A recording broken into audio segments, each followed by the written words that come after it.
Salmonellose, Enterica salmonella. Définition. Les salmonelles sont des bactéries de type bacille, en forme de bâtonnet. On en recense près de 2000 sortes parmi lesquelles environ 120 provoquent des infections chez l'homme, que l'on nomme salmonellose. Ces infections sont classifiées en fonction de leur tableau clinique.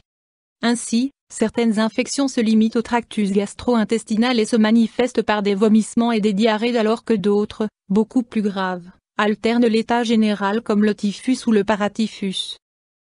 Cause. L'Enterica salmonella est causée par Salmonella enteritidi et Salmonella typhimurium. Ces types de bactéries sont très répandus à travers le monde tant chez l'homme que chez l'animal.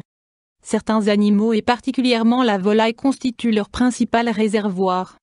Chez l'homme, la transmission s'effectue principalement par la consommation d'aliments contaminés par salmonelle, comme les œufs crus ou insuffisamment cuits, le lait cru, la volaille ou la viande. Une transmission fécale-orale d'homme à homme est également possible en cas de mauvaises conditions d'hygiène. Les agents pathogènes parviennent à l'estomac par le biais d'aliments contaminés et provoquent une infection locale au niveau de l'intestin grêle en pénétrant dans la muqueuse intestinale et en s'y multipliant. Troubles, symptômes. La durée d'incubation de l'Enterica salmonella est très courte, pouvant aller de quelques heures à 3 jours. Nausées soudaines accompagnées de vomissements. Maux de ventre. Diarrhée aqueuse, généralement sans présence de sang. Parfois, fièvre. Les symptômes durent le plus souvent 2-3 jours ou plus. Examen, diagnostic.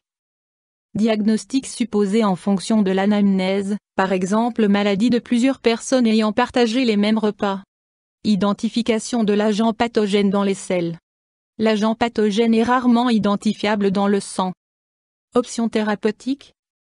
En cas de vomissement et de diarrhée, un traitement symptomatique consistant à boire beaucoup pour compenser la perte de liquide et d'électrolytes s'impose. L'administration d'antibiotiques ne sera indiquée qu'en cas de système immunitaire affaibli ou de maladie systémique. Complications possibles.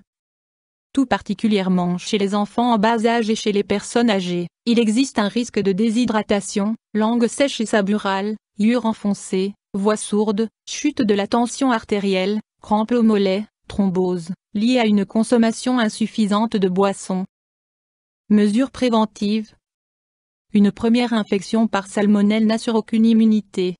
En outre, il n'existe aucun vaccin contre l'Enterica salmonella, contrairement au typhus.